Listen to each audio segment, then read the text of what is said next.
Hey y'all, it's your girl Cece and welcome back. I wanted to do a chatty video, so if you don't want to hear me mouth and me talk, please do not listen to this video because this is going to be kind of informational. So I have been seeing a lot of videos on TikTok and Instagram, just in general on social media, about spells, love spells, and I kind of feel like it's my duty if I'm going to do anything outside of root working and doing my ability to be in the gift that I have. I feel like I have a duty to say something, and I feel like a lot of people have misinformation when it comes to love spells in general. A love spell, whether you do it on somebody else, let's talk about it. Okay, so for those of you guys that are interested in getting a love spell on someone, let me be very clear, and I'll also say this on my website as well as anything that I sell. Love spells will not make anyone fall in love with you. I don't care what spiritualist tells you that. I don't care what they do. There is no love spell on earth that is going to make someone fall in love with you. However, if you are doing a spell on someone and they're not in love with you, they may strongly like you. The effects of the spell will heighten whatever emotions they already have.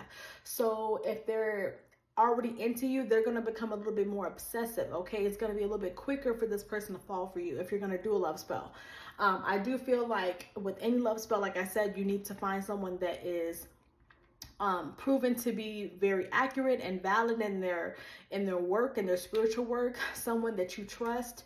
There's a lot of fakes and phonies on social media, on everywhere, and it's up to your own spiritual discernment on what you believe and who you feel is equipped spiritually to do something like that, because it also depends on the practitioner that you choose to do a love spell. Okay, but I had seen a lot of TikTok videos, and I had to say it because I felt like, why would I not use my platform that way? And you don't have to believe me, whatever the case is. But I will say I wanted to address some misinformation. So you already know that if you do a love spell on someone, it's not going to make them fall in love with you. It will make them very obsessive over you.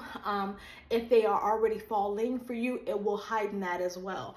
But the key is to do the love spell on yourself so that you have self-love, so that you become obsessive with your own priorities and your own standards, so that way you are not falling into the same pattern or falling in love with people that are not, in that same stage as you, or people that are not looking for love, even in general. Okay.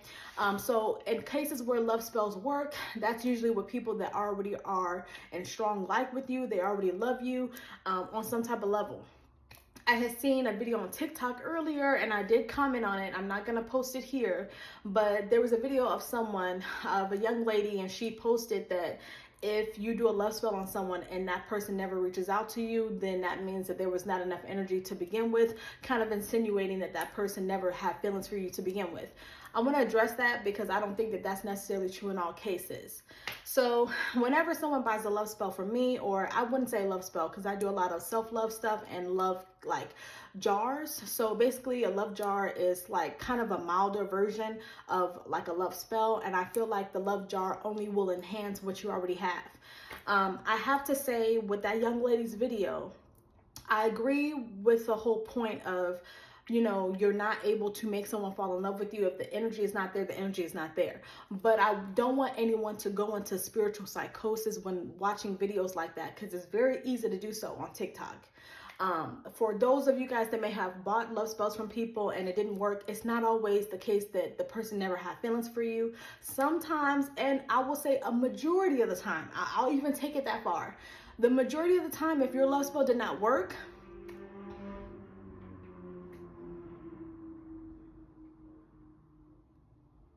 the majority of the time when your love spell does not work, it could be the practitioner. The practitioner has not, is not equipped fully at that point in time to be able to do that love spell correctly.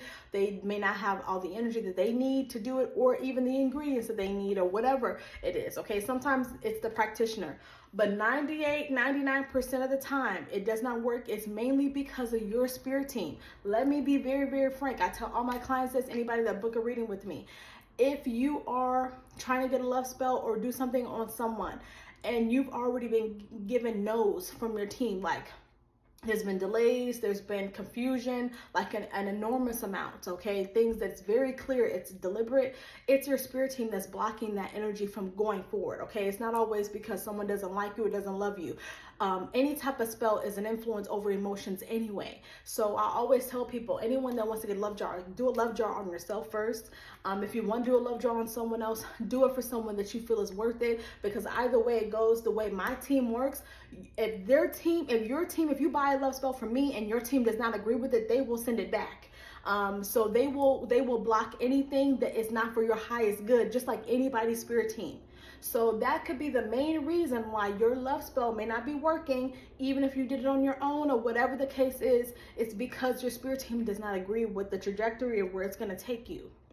This could mean they may feel like it's not the right time, not necessarily the wrong person.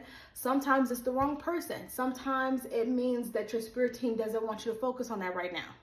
Sometimes it means that that person could end up ruining your damn life. And they don't want to make something even more grand or more disastrous than it has to be for you specifically.